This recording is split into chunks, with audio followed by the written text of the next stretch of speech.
Oke, assalamualaikum warahmatullahi wabarakatuh. Selamat pagi dan salam sejahtera bagi teman-teman yang beragama lain. Kali ini kita akan membahas masih di hakikat bangsa dan negara, tapi di parti atau pertemuan ketiga. Kali ini kita akan membahas ini. Kita langsung saja ke materinya ya. Waktunya ini, standar pengajiannya ini, yang akan kita pelajari itu ini. Maaf ya, ada sponsor sedikit. Yang akan kita pelajari itu yang pertama menjelaskan pengertian, fungsi dan tujuan NKRI. Dan yang kedua menunjukkan semangat kebangsaan, nasionalisme dan patriotisme dalam kehidupan bermasyarakat, berbangsa dan bernegara. Oke, lanjut kita ke indikator yang diharapkan ada ini ada 4. Yang pertama menguraikan pengertian negara kesatuan Republik Indonesia, mendeskripsikan fungsi negara kesatuan Republik Indonesia, menganalisis tujuan negara kesatuan Republik Indonesia, dan yang terakhir mendeskripsikan semangat kebangsaan, nasionalisme dan patriotisme dalam kehidupan bermasyarakat, berbangsa dan bernegara. Oke, lanjut ke berikutnya. Ini peta konsep KD-nya. Negara Kesatuan Republik Indonesia ini yang kita bahas pertama adalah pengertian NKRI. Dan yang kedua fungsi dan tujuan NKRI. Ini ada fungsi dan tujuan. Dan yang terakhir adalah semangat kebangsaan yang dibagi menjadi 2, yaitu nasionalisme dan patriotisme. Oke, lanjut. Kita langsung masuk ke materinya. Yang pertama kita akan menjelaskan tentang pengertian NKRI. Apa sih yang disebut NKRI itu?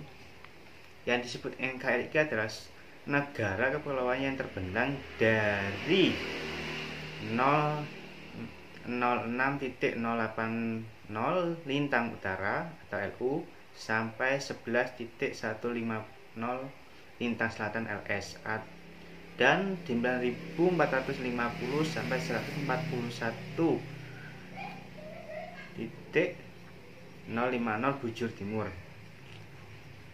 yang diapit oleh dua benua Asia dan Australia, serta 2 samudra, yaitu Samudra Indonesia atau Samudra Hindia dan Samudra Pasifik. Nih, tonggak sejarah berdirinya NKRI itu berdirinya Budi Utomo sebagai tonggak perintis, dan lahirnya Kongres Pemuda kedua pada tanggal 28 Oktober sebagai tonggak penegas. Dan yang terakhir diproklamasikannya kemerdekaan Indonesia tanggal 17 Agustus 1945 sebagai tonggak pendobraknya.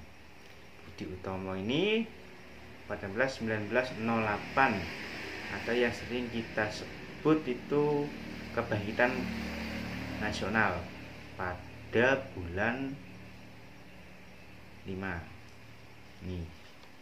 Dan lahirnya ini Sumpah Pemuda di Kongres kedua. Yang terakhir di puncaknya itu ada di proklamasi. Jadi itu pengertian NKRI, Negara Kesatuan Republik Indonesia. Kalian bisa menuliskan pengertian NKRI seperti menurut pendapat kalian sendiri, tapi jangan lepas dari ini ya. Oke, lanjut. Yang kita akan bahas ini fungsi dan tujuan. Berdirinya NKRI memiliki fungsi, yaitu sebagai pengatur kehidupan dalam negara untuk menciptakan tujuan-tujuan negara. Fungsi-fungsi negara secara umum mencakup sebagai yang pertama stabilisator, yang kedua mengusahakan kesejahteraan dan kemakmuran rakyat, yang ketiga mengusahakan pertahanan dan menangkal kemungkinan serangan di luar, dan yang terakhir menegakkan keadilan. Fungsi secara negara secara umum ini untuk secara umumnya. Kalau NK ini lanjut ya. Lanjutannya ini. Nah, tujuan negara ditujukan untuk mengarahkan segala kegiatan atau sekaligus dan sekaligus menjadi pedoman dalam menyusunan dan pengendalian alat kelengkapan negara serta kehidupan rakyatnya. Bagi NKRI, bahwa fungsi negara sekaligus merupakan tujuan negara yang ingin dicapai sesuai dalam pembukaan UUD. Tujuan negara Indonesia itu, fungsi dan tujuan negara Indonesia itu ada di pembukaan Undang-Undang Dasar tahun 1945. Ada di pembukaan Undang-Undang Dasar Negara Republik Indonesia tahun 1945. Kalau kita baca UUD itu harus lengkap, tidak boleh disingkat. Itu fungsi dan tujuannya ada di pembukaan, yaitu ada di alinea yang keempat. Kita langsung sini aja ya.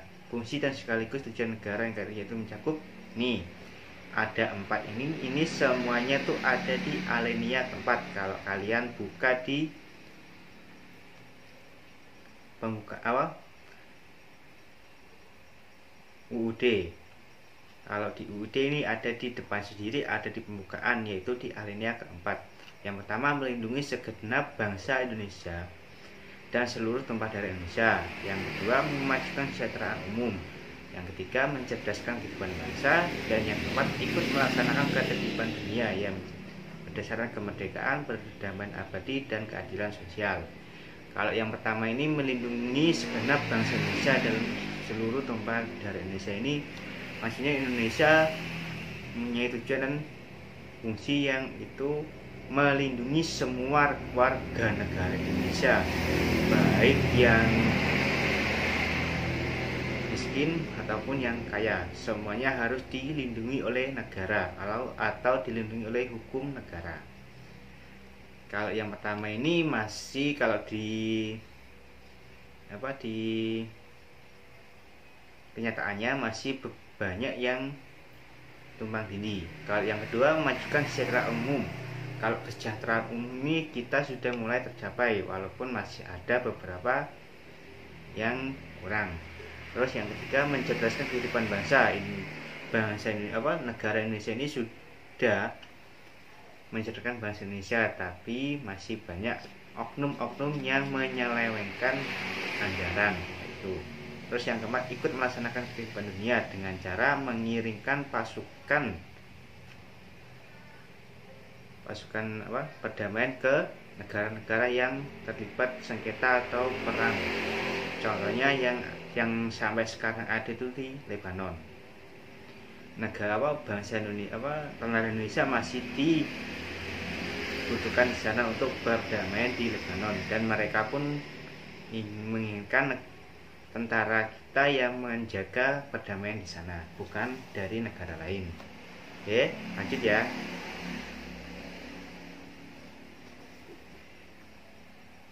Ini tadi sudah jelas kan? Kita lanjut ke sini. Semangat nasionalisme dan patriotisme. Yang pertama kita akan bahas ini, semangat nasionalisme. Nasionalisme itu apa sih? Coba kalian jabarkan sendiri menurut pendapat kalian. Kalau di sini, nasionalisme itu adalah paham kebangsaan yang tumbuh karena adanya persamaan nasib dan sejarah serta kepentingan untuk hidup bersama.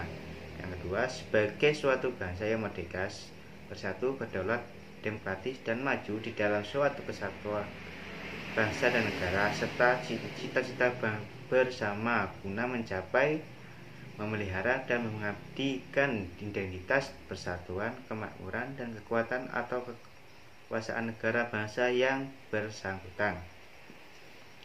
Kalau di nasionalisme di sini, ini nih, kalau nasionalisme itu artinya gini, paham kebangsaan yang tumbuh. Nih, maksudnya nasional ini kita tidak menjelek-jelekan bangsa kita sendiri, dan kita juga harus bangga menjadi bangsa Indonesia karena kita sudah sama di Indonesia, dan ini sebagai satu bangsa yang merdeka, satu berdaulat, demokratis, dan maju di dalam suatu kesatuan bangsa dan negara. Maksudnya terus cita-cita kita tidak sama, kayak tadi ada 4. Itu cita-cita kita bersama. Dan nasionalisme ini juga kalau di sekolah atau kalian itu dengan cara mengikuti upacara bendera secara hikmat pada hari Senin. Kalian upacara bendera itu hanya paling 30 menit, paling lama 45 menit. Bandingkan dengan pahlawan yang sudah berjuang memperjuangkan kemerdekaan Indonesia.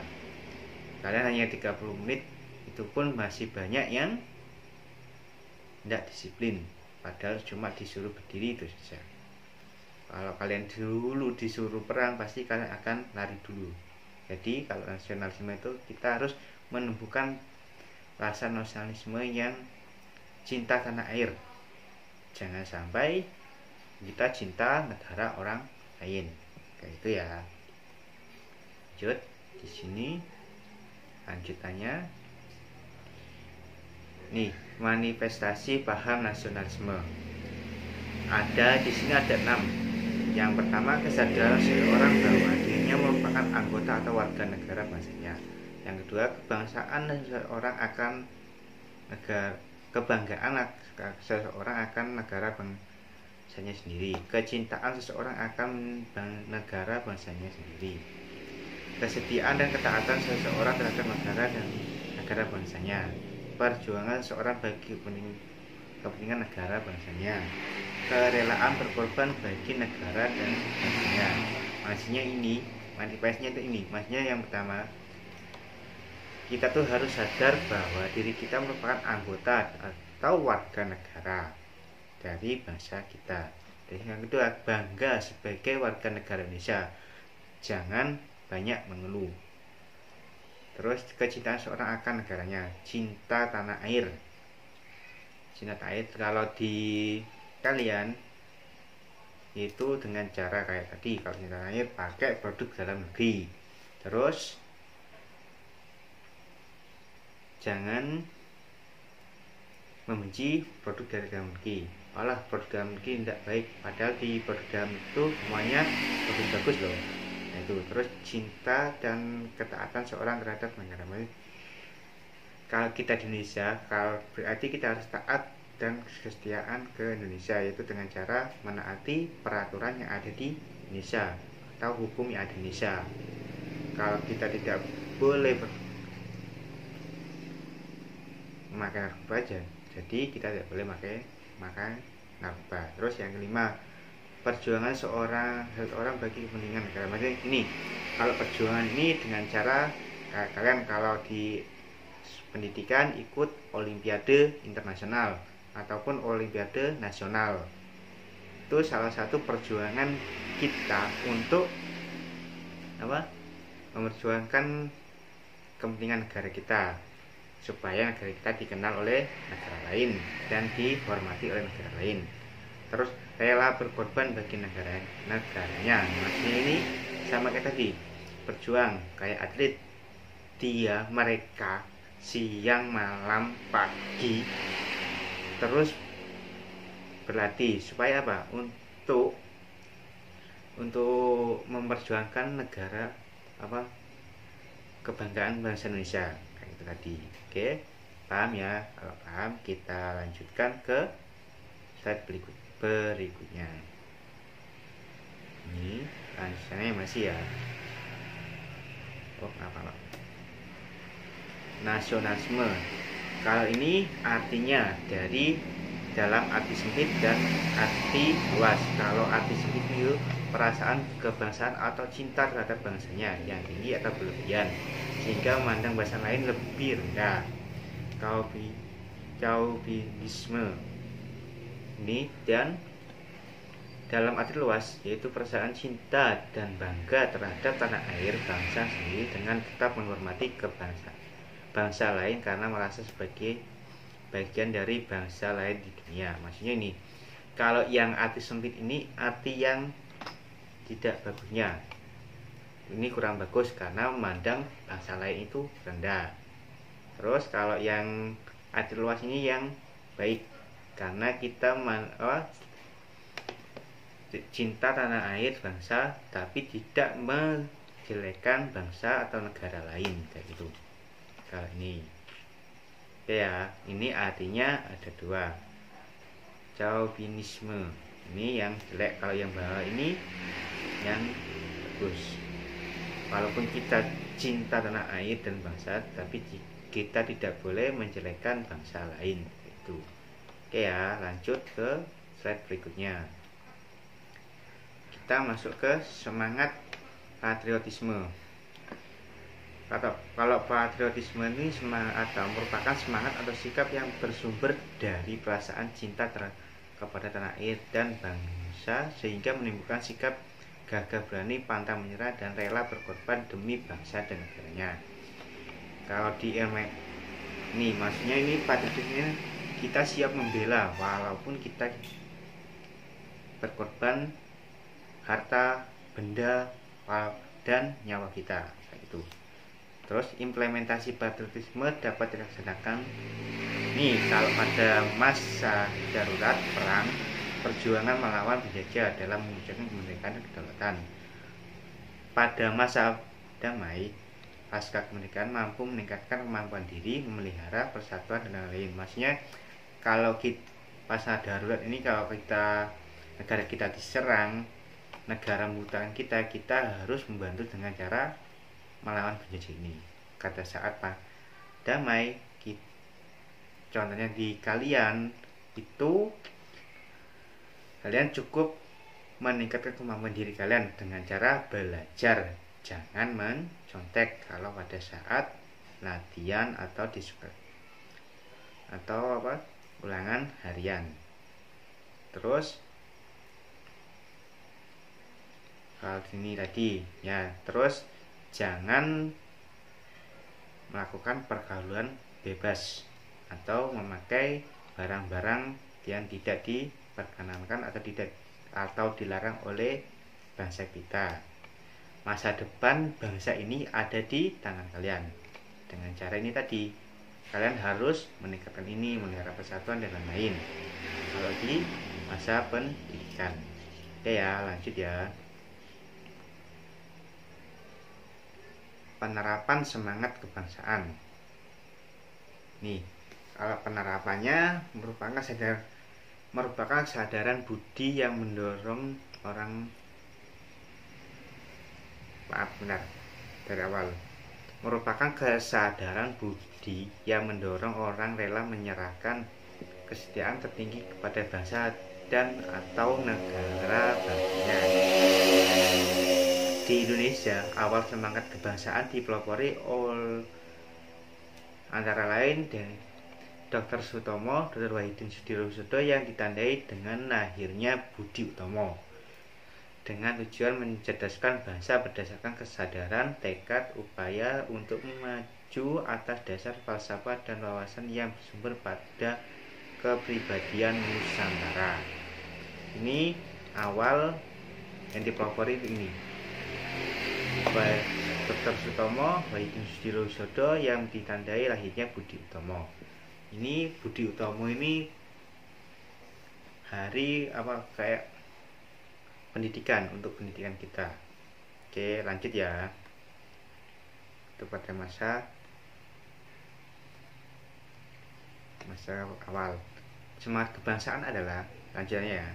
Semangat kebangsaan adalah kekuatan yang terpokok dari setiap ideologi yang ada di dunia. Semangat kebangsaan antara lain dapat diterapkan dengan cara keteladanan. Yang pertama, merupakan sikap atau perilaku yang patut dicontoh karena perkataan dan perbuatan.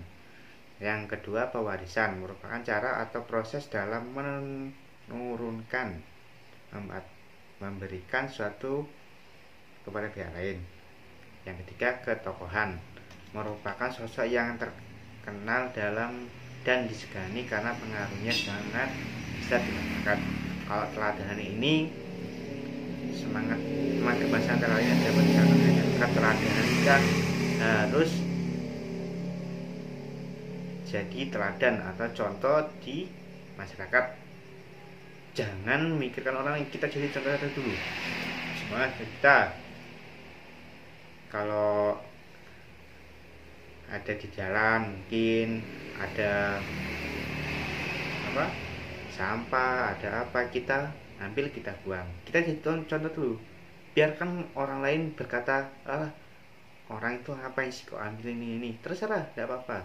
Kita jadi contoh dulu, nanti mereka akan ngerti sendiri, oh tadi makan baik gitu, perbuatannya baik, kita harus contoh mereka gitu. Kalau di keteladanan ini kebanyakan kalau yang jadi teladan, kalau dia itu biasanya top kayak guru itu jadi teladan. Terus pewarisan, proses ini diwariskan dari nenek moyang kita supaya kita semangat nasionalnya itu, semangat bahasanya tetap ada. Contohnya dari kecil kita dibilangi ini, nah kita harus ini mencintai ini, itu dari orang tua kita. Terus ketokohan itu biasanya dari tokoh masyarakat, entah itu tokoh ustadz, kiai dan sebagainya, itu sebagai ketokohan. Mereka harus jadi teladan atau tokoh ya. Lanjut.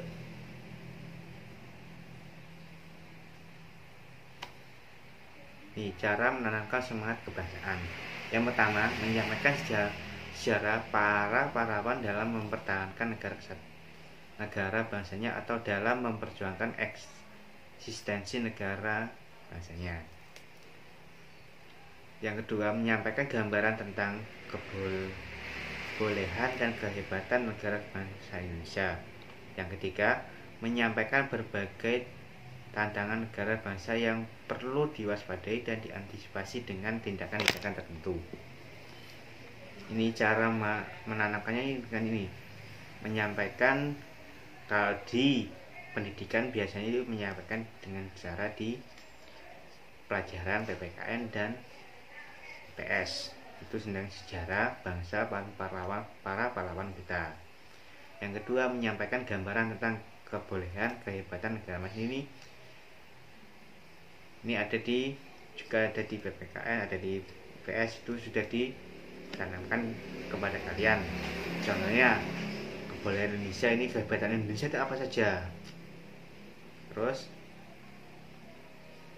yang ketiga, menyampaikan berbagai tantangan. Maksudnya tantangan kali ini, kalau yang ketiga tantangannya itu pada banyak. Kalau sekarang tantangan dari dalam dan tantangan dari luar. Yang paling banyak itu tantangan dari dalam. Contohnya sekarang narkoba, obat-obatan terlarang, pergaulan bebas, tawuran. Padahal dari dulu para tokoh kita sudah bilang, jangan sampai kita kalah dari bangsa kita sendiri. Maksudnya bangsa kita sendiri ya tadi, kita tidak boleh kayak tawuran, terus minum-minuman keras, itu tidak boleh. Kita harus berbuat yang baik-baik, jangan sampai kalah dari tantangan dari dalam bangsa kita sendiri kayak itu. Oke ya, lanjut ya.